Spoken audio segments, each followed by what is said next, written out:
Yeah, it is bubbly. Oṣàlẹ̀ kan ló ń sọ̀rọ̀. Ọmọ Rúmọlẹ̀. Kúnbẹ̀. Èmi l'original ọmọ èṣù. Èṣù ọlá ìlú is not your Satan. Tell the bastard made I know that. Say, Jesus Christ was a lazy boy. God of the Bible is a terrorist. Allah àti Muhammad. Same bird with the same feathers. They say Islam is a religion of peace. But killing people, know they tire them. They kill a lot of people and they clean out. Sharp, I'm a terrorist. So, ọmọ àlè people you. Èṣù láàlú is not Satan. Èṣù Tẹ́ḿbù is our father. So, Allah and God call Ọlọ́run wá. I swear Allah and God are the terrorists. The business idea where they create. I don't know why my people self know they think well. I don't know why my people just want to be a slave man. Okay, Olódùmarè no be Bible God. Olódùmarè ni Baba tí a no be Allah. Ẹ̀sìn àjèjì is a brainwash. Ṣé ń gbọ́ ẹ̀yin ọmọ ẹrú pé àwa l'original ọmọ òòṣà. Èṣù rèé o, wá wo bàbá wa nílé. Èṣù rèé o, ẹ wá wo bàbá wa lóde. Èṣù wá dóde o, èṣù ọ̀dàrà o. Allah ti God náà fi fọ́ wa jẹ. Ó jẹ́ káwọn ọmọ aládé dọmọ ẹrú. Jésù ń bọ̀ bí olè lóru. Ó jẹ́ káwa Yorùbá di dèdèrìn. Àsàlámù aláìkùm tí wọ́n ń sọ kiri. Kúnbẹ̀ ẹ má sọ ọmọ kí n ṣe Yorùbá. Tó ẹ̀yin èèyàn mi ẹ jẹ́ ká padà. Dúró lẹ́yìn God àti Allah. Ká padà sílé wa ká lọ bọ̀rìṣà.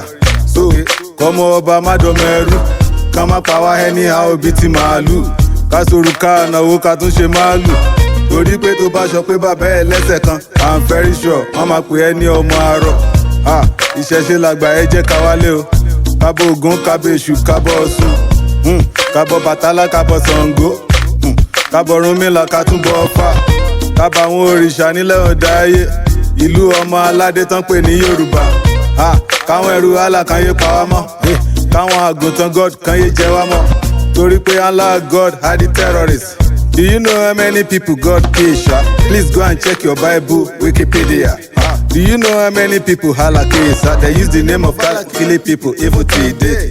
So, Olódùmarè no dey kill people. Olódùmarè ni Baba tí a no be Bible God. Olódùmarè ni Baba tí a no be Allah. Ẹ̀sìn àjèjì is a brainwash.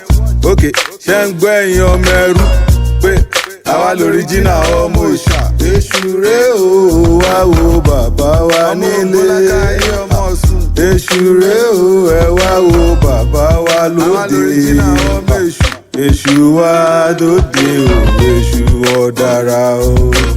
Èṣù ayédà, ẹ wo èṣù ọ̀dàrà o. Èṣù ayédà, ẹ wá wo èṣù ọ̀dàrà o. We are the original ọmọ èṣù. Ojúlówó ẹyinjú Olódùmarè. You don't need your God, you don't need your Allah. Even you don't need your Jesus and Muhammad. You don't need your heaven, you don't need your hell. You don't need your Bible and Quran. Princess Tóyìn, ọmọ Ṣẹ́kẹ̀ Òkun. Prince Matt, ọmọ ọba Onírù. Mo kí yín bàbá mi ọba Ẹ̀dú. Kábíyèsí bàbá mi ọba Àṣà. Mo kí yín bàbá mi Adífálà. Mo kí yín bàbá mi Ifágbémiga. Mo kí yín bàbá mi Ifálékè. Madam Bọ́lá Ebony, Madam Mojísọ́lá. Fáwọlé Bọ́dílọ̀ Sákẹ́nì. Màmá mi Fèyíṣayọ̀, bàbá mi Jayé ọba. Ìyàwó àti ẹ̀yin ọmọ mi pátá. Àwa l'original ọmọ èṣù.